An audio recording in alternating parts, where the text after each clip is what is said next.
Hello students, today we will start the next chapter of biology. The first chapter was cell and the second chapter of biology is tissue. Tissues के बारे में हम लोग पढ़ेंगे अब। तो सबसे पहले तो टिश्यू होता क्या है, इसको हम कैसे डिफाइन कर सकते हैं। देखिए आपके सामने लिखा हुआ है, group of cells having a common origin and similar functions are termed as tissues. Cells का एक ग्रुप होता है। हमारी बॉडी पूरी बॉडी जो है वो सेल से मिलकर बनी हुई है और सेल्स का एक ग्रुप जो एक जैसा फंक्शन करता है और एक जैसा दिखने में है। स्ट्रक्चर भी जिसकी सेम होती है, एक ही ओरिजिन होता है, एक ही पार्ट से बना हुआ होता है और फंक्शन भी उनका एक मिलकर एक ही फंक्शन को वो परफॉर्म करती हैं सारी सेल। तो ये ग्रुप सेल का क्या कहलाता है, टिश्यूज़ कहला सकता है। A group of cells similar in structure that work together to perform a particular function is known as tissue। इस तरह से हम इसको डिफाइन कर सकते हैं टिश्यू को। इसके बाद देखिए टिश्यू जो है इसको हम डिफरेंट टाइप से इसको हम क्लासीफाई कर सकते हैं, प्लांट टिश्यू और एनिमल टिश्यू। प्लांट में जो टिश्यूज़ पाए जाते हैं वो अलग तरीके के होते हैं और एनिमल्स में जो टिश्यू पाए जाते हैं वो अलग तरह के होते हैं। प्लांट टिश्यू को हम बेसिकली फिर से डिवाइड करेंगे दो टाइप्स के अंदर, मेरिस्टेमेटिक टिश्यूज़ और परमानेंट टिश्यूज़। एनिमल टिश्यू को मेजरली हम डिवाइड करेंगे चार टाइप में, epithelial tissue, muscular tissue, connective tissue and nervous tissue. इनके बारे में ही आप इस चैप्टर में पढ़ेंगे। अब आ जाइए प्लांट टिश्यू। सबसे पहले हम स्टडी करेंगे प्लांट टिश्यूज़ के बारे में। तो प्लांट टिश्यू को जैसे कि मैंने आपको बताया अभी क्लासीफाई हम करते हैं दो टाइप्स के अंदर मेजरली, मेरिस्टेमेटिक टिश्यू और परमानेंट टिश्यू। मेरिस्टेमेटिक टिश्यू को हम फर्दर क्लासीफाई करेंगे, तीन टाइप का मेरिस्टेमेटिक टिश्यू होता है, एपिकल मेरिस्टेमेटिक, लेटरल मेरिस्टेमेटिक और इंटरकैलरी मेरिस्टेमेटिक। परमानेंट टिश्यू जो होता है वो दो टाइप का होता है, सिंपल वाला और कॉम्प्लेक्स परमानेंट टिश्यू। अच्छा, सिंपल जो परमानेंट टिश्यू है ये फर्दर तीन टाइप का है, पैरेन्काइमा, कोलेनकाइमा और स्क्लेरेन्काइमा मेजरली। और कॉम्प्लेक्स टिश्यू जो है ये दो टाइप का होता है, फ्लोएम और जाइलम। इन सब के बारे में ही आप स्टडी करेंगे। तो सबसे पहले हम बात करेंगे प्लांट टिश्यूज़ की। प्लांट टिश्यू यानी कि जो प्लांट्स की बॉडी फॉर्मेशन कर रहे हैं, प्लांट्स की पूरी बॉडी का फॉर्मेशन जिन टिश्यूज़ से मिलकर हुआ है वो प्लांट टिश्यूज़ हैं, ठीक है ना। तो प्लांट टिश्यू को हम सबसे पहले तो डिवाइडिंग कैपेसिटी के बेसिस लेकर, डिवाइडिंग कैपेसिटी का मतलब होता है जो सेल्स डिवाइड हो रही हैं और जो सेल्स डिवाइड नहीं हो रही हैं, इस बेस पर हम सबसे पहले दो टाइप में बांटते हैं प्लांट टिश्यूज़ को, मेरिस्टेमेटिक टिश्यूज़ और परमानेंट टिश्यूज़। जो प्लांट टिश्यूज़ हैं उनकी सेल्स, कुछ तो ऐसी सेल्स होती हैं जो लाइफ लॉन्ग डिवाइड होती हैं, कुछ ऐसी सेल्स होती हैं जो जिनमें डिवीज़न नहीं होता है, रुक जाता है, उसके बाद जो सेल फॉर्मेशन होता है। इस बेस को मानकर हम दो टाइप में डिवाइड करते हैं। सबसे पहले अब हम बात करेंगे मेरिस्टेमेटिक टिश्यूज़ की। तो मेरिस्टेमेटिक वर्ड कहीं भी आ जाए, आपको मेरिस्टेमेटिक नाम आते ही एक ही बात ध्यान रखनी है कि डिवीज़न, यानी कि the cells are capable of division and have totipotency, ठीक है ना। टोटीपोटेंसी का मतलब क्या होता है कि सेल की वो क्षमता जिससे कि वो कभी भी एक नई सेल को बना सकती है। तो मेरिस्टेमेटिक टिश्यू कौन सा होगा जिसमें एक्टिवली डिवाइडिंग सेल्स होंगी, इसकी सेल्स डिवाइड होती रहती हैं, डिवीज़न होता रहता है इनके अंदर और नई सेल को बनाने की इनमें क्षमता भी होती है। तो ग्रोथ यानी कि बेसिकली मेरिस्टेमेटिक वर्ड का मीनिंग है ग्रोथ टिश्यू। तो ग्रोथ से रिलेटेड ये टिश्यू होता है। ग्रोथ का मतलब आप जानते हैं, ग्रोथ दो ही तरीके से होती है, एक तो सेल का डिवीज़न, एक से दो, दो से चार, चार से आठ, आठ से 16, 16 से 32, इस तरह से जब सेल बढ़ती चली जाती हैं संख्या के अंदर। दूसरी बात, इन सेल का साइज़ का बढ़ना। तो ये जो प्रोसेस है ये मेरिस्टेमेटिक टिश्यू के अंदर होती है जिससे ग्रोथ होती है। अब हम फर्दर इसको तीन टाइप में डिवाइड करते हैं मेरिस्टेमेटिक टिश्यू को। ये देखिए तीन टाइप्स हैं, एपिकल मेरिस्टेम, इंटरकैलरी और लेटरल मेरिस्टेम। एपिकल मेरिस्टेम क्या होता है, एक वर्ड याद रखो कि जो टिप्स में पाया जाता है मेरिस्टेम, प्लांट के जो डिफरेंट पार्ट्स हैं जैसे कि रूट है या स्टेम है, इनकी रूट माने जड़ और स्टेम माने जो एरियल पार्ट है, ज़मीन से ऊपर का जितना भी पार्ट है वो स्टेम है, तना जिसे बोलते हैं हम। तो रूट और स्टेम के अंदर जो टिप पर, टिप मतलब बिल्कुल ऊपर ऊपर की तरफ जब सबसे स्टार्टिंग का पोर्शन है वो टिप कहलाता है। एपिकल पोर्शन भी बोलते हैं उसको हम, टर्मिनल पोर्शन भी आप कह सकते हैं। तो टिप पर जो टिश्यू पाया जा रहा है वो एपिकल मेरिस्टेम कहलाता है, रूट या स्टेम की टिप पर पाया जाने वाला। ठीक है, और इसका फंक्शन क्या है, ये ग्रोथ बढ़ा कर रहा है, मतलब वो पार्ट जो है वो प्लांट का आगे जो टिप वाला पार्ट है वहीं से आगे बढ़ता चला जाएगा, सेल डिवीज़न होता रहेगा इस पार्ट में, और प्लांट का जो ग्रोथ है वो होती रहेगी। तो एपिकल मेरिस्टेम हो गया ये। अब देखिए इंटरकैलरी मेरिस्टेम क्या होता है। इंटरकैलरी मेरिस्टेम आपने दो चीज़ें पढ़ी होंगी स्टेम के अंदर, नोड्स एंड इंटर नोड्स। बीच में जो गांठ सी होती है वो नोड है, और दो नोड्स के बीच का जो पोर्शन होता है, लेंथ होती है, वो इंटर नोड कहलाती है। तो इंटर कैलरी कहाँ प्रेजेंट होता है, इंटर नोड पर, जहाँ से कि लीव्स वगैरह निकलती हैं। लीव्स का बेस जो होता है वो इंटरनोड ही होता है, एक तरीके से इंटरनोड से ही लीव निकलती है। तो इंटरकैलरी मेरिस्टेम इंटरनोड पर प्रेजेंट होता है, और ये भी लंबाई में जो ग्रोथ हो रही है प्लांट की उसके लिए रेस्पॉन्सिबल है। किसी भी तरह का मेरिस्टेमेटिक टिश्यू का नाम जब भी आए तो समझ लीजिए ग्रोथ की बात हो रही है वहाँ पर। थर्ड टाइप का आपका मेरिस्टेम कहलाता है लेटरल मेरिस्टेम। लेटरल मेरिस्टेम का मतलब क्या हुआ, लेटरल यानी कि साइड्स में जो है, तो ये कहाँ पर होता है, स्टेम और रूट की लेटरल साइड्स में। जैसे विड्थ होती है ना, तो उसमें लेटरल साइड के अंदर ये पाया जाता है लेटरल मेरिस्टेम। और इसका फंक्शन क्या है, ये चौड़ाई बढ़ा रहा है। अभी तक जो आपने एपिकल मेरिस्टेम इंटरकैलरी मेरिस्टेम पढ़ा है वो लॉन्गिट्यूडनल ग्रोथ यानी कि लंबाई में ऊपर की तरफ हाइट में ग्रोथ कर रहा है, किसी भी ब्रांच की, स्टेम की, रूट की, किसी भी चीज़ की। लेकिन अगर हम लेटरल मेरिस्टेम की बात करते हैं तो ये विड्थ में यानी कि चौड़ाई के अंदर ग्रो कर रहा है, क्योंकि साइड्स के अंदर ये होता है तो साइड वाला पोर्शन जो है वो बढ़ता चला जाता है, थिकनेस जो है वो बढ़ती है स्टेम की और रूट की लेटरल मेरिस्टेम से।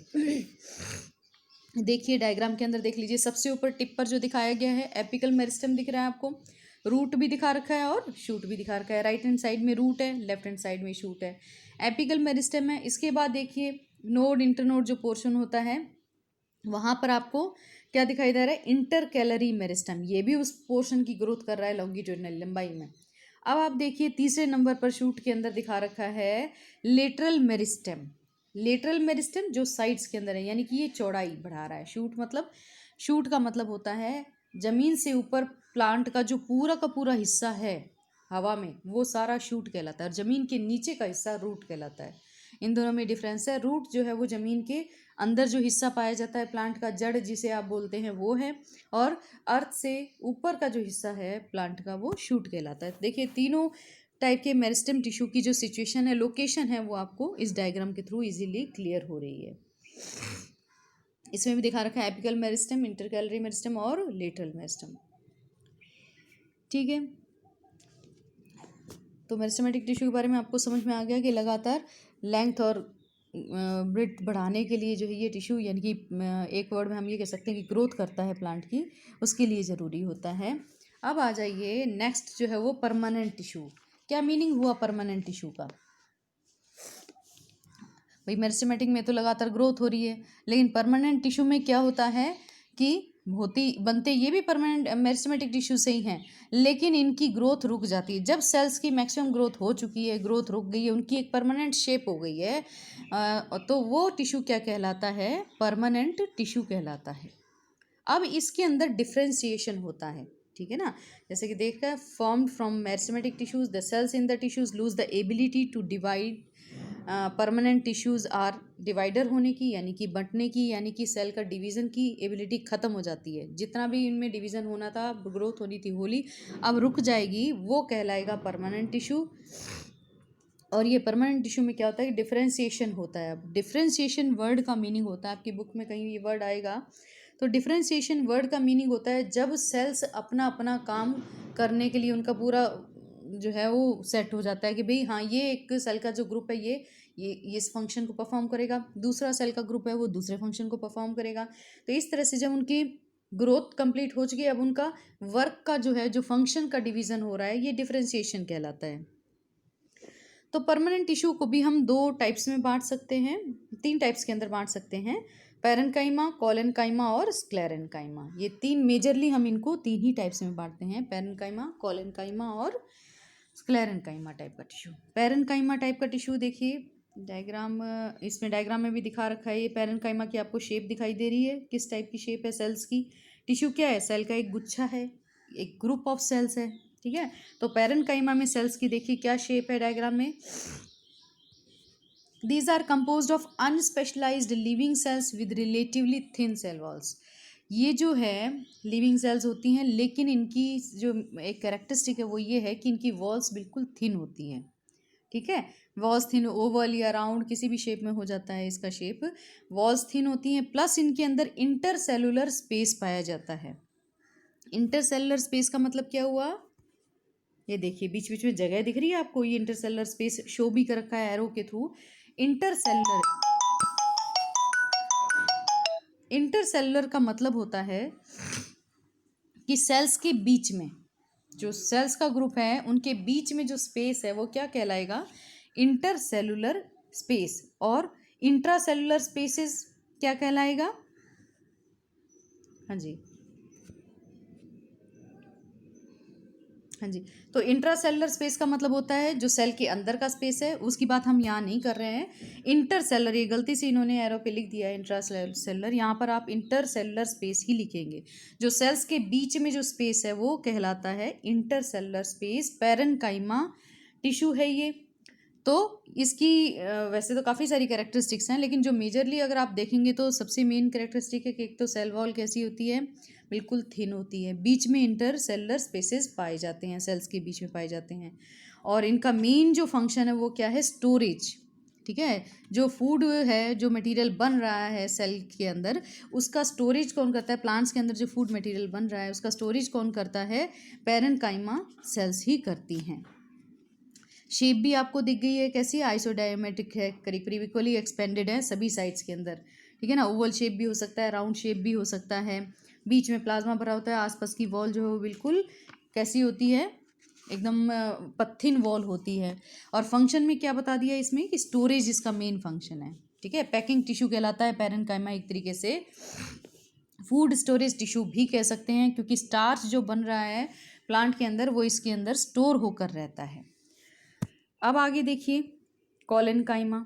कॉलेनकाइमा के बारे में क्या लिखा हुआ है, composed of living and elongated cells with cell walls irregularly thickened at the corners, composed of living and elongated cells। कैसी शेप होती है, लिविंग सेल्स तो हैं ही हैं, ये पैरेन्काइमा भी लिविंग सेल है, कॉलेनकाइमा भी लिविंग सेल है और इनकी सेल वॉल थिक होती है। पैरेन्काइमा की सेल वॉल थिन होती है, इसकी सेल कैसी होती है, थिक होती है, लेकिन इरेगुलरली थिकेंड, मतलब किसी जगह पर मोटी है किसी जगह पर पतली है, फिर किसी जगह पर मोटी है, तो इसको बोलते हैं इरेगुलर थिकेंड होती है। कॉर्नर पे एक तरीके से मोटी होती है और बीच का हिस्सा जो है वो पतला होता है। इनके अंदर कोई भी इंटरसेलुलर स्पेस नहीं पाया जाता, जैसा कि आपने पैरेन्काइमा सेल्स में पढ़ा है कि इंटरसेलुलर स्पेस पाया जाता है, इसमें कोई इंटरसेलुलर स्पेस नहीं पाया जाता। और फंक्शन पैरेन्काइमा का स्टोरेज है, इसका फंक्शन है मैकेनिकल सपोर्ट। जो प्लांट है उसको मैकेनिकल सपोर्ट प्रोवाइड कराता है, इलास्टिसिटी प्रोवाइड कराता है प्लांट्स को, ये इसका फंक्शन होता है क्लोरेनकाइमा का, कॉलेनकाइमा का, ठीक है ना। तो मैकेनिकल सपोर्ट का मतलब समझ रहे हैं आप, स्ट्रेंथ प्रोवाइड करा रहा है कि जो भी ऑर्गन है वो फ्लेक्सिबल हो जाता है। कॉलेनकाइमा टिश्यू जो फॉर्म कर रहा है जिस ऑर्गन को, वो फ्लेक्सिबल हो जाता है और इजी, मतलब इजीली उसको बेंड करा जा सकता है उस पार्ट को जिस पार्ट में ये पाया जाता है। तो ये सब चीज़ें इसकी कैरेक्टरिस्टिक में आ जाती है।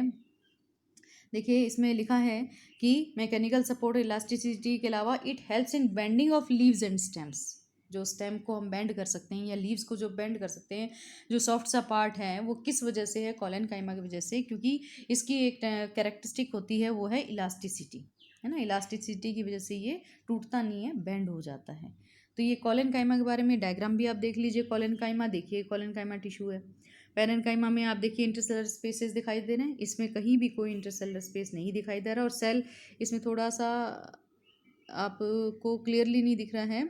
देखिए इसमें सेल्स में क्या है कि इरेगुलर थिकनिंग है, ठीक है, मोटी होती है इसकी वॉल कंपैरेटिवली पैरेन्काइमा की तुलना के अंदर। तो फंक्शन भी समझ में आ गया, मैकेनिकल सपोर्ट, इलास्टिसिटी और bending of the different parts of the plants.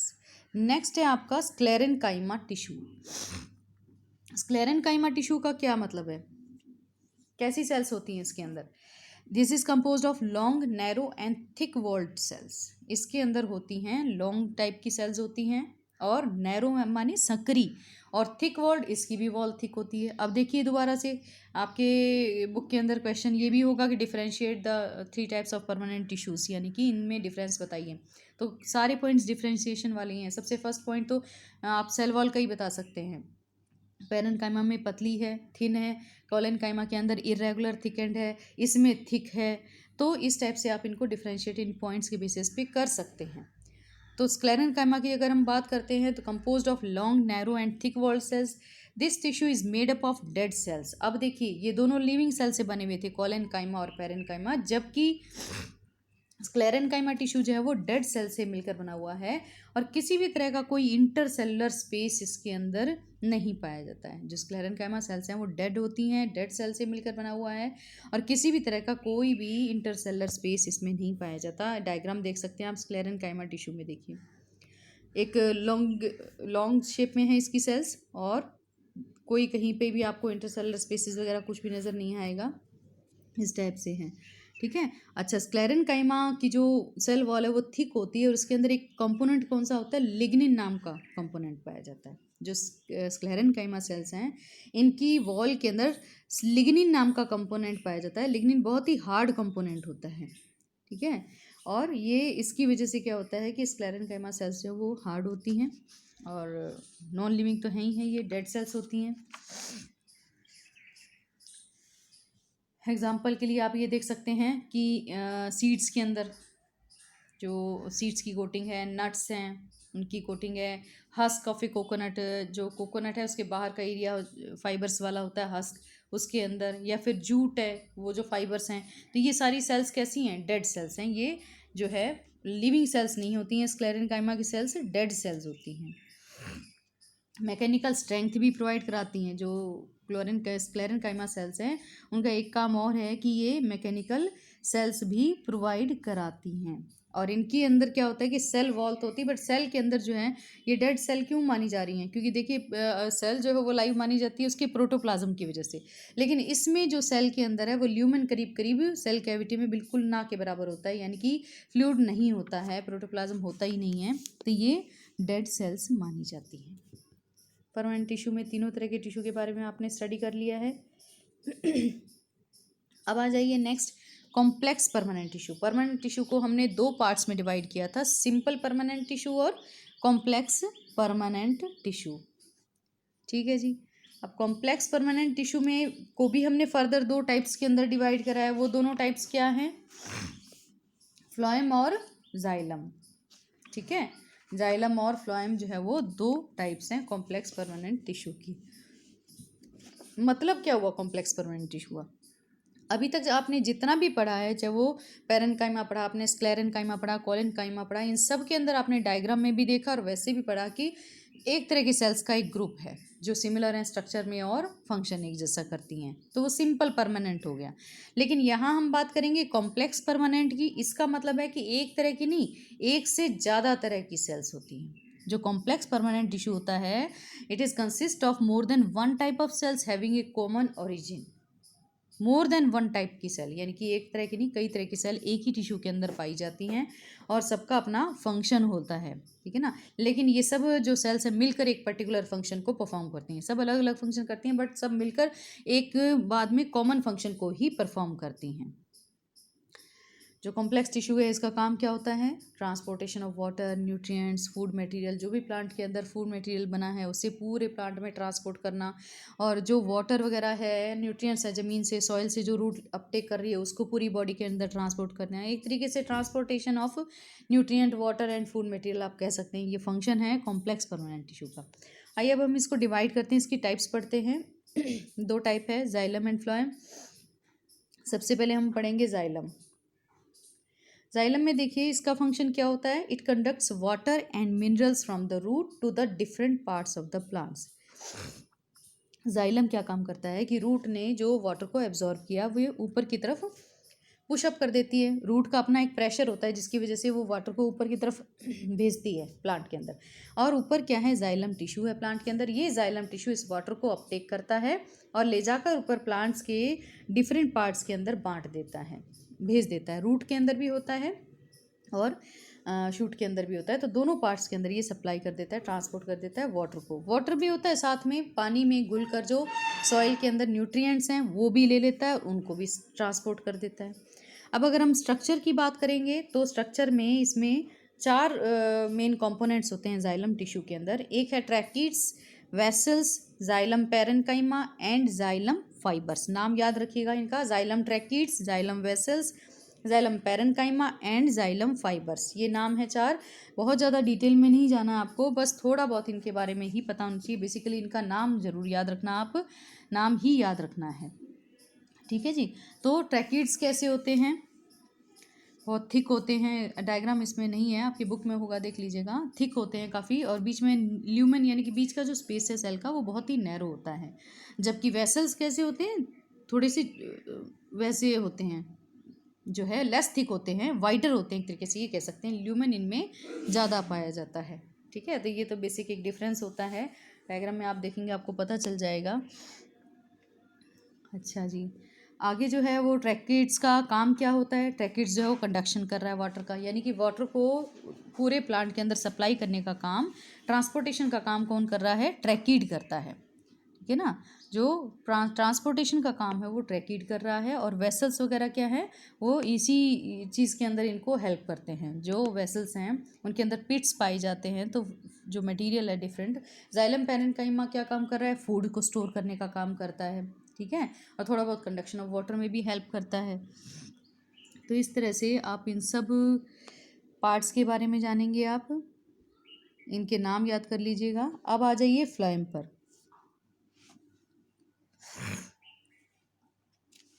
और एक चीज़ और है कि जाइलम का काम मैकेनिकल स्ट्रेंथ प्रोवाइड करना भी होता है। जो जाइलम फाइबर्स वगैरह हैं ये मैकेनिकल स्ट्रेंथ भी प्रोवाइड कराते हैं। लास्ट जो से नेक्स्ट जो पार्ट है इसका कॉम्प्लेक्स टिश्यू का, परमानेंट टिश्यू का, ये है फ्लोएम। फ्लोएम का क्या काम होता है, क्या होता है फ्लोएम, फूड मटेरियल जो बन रहा है फोटोसिंथेसिस प्रोसेस के बाद, जो लीव्स के अंदर फूड मटेरियल बना है।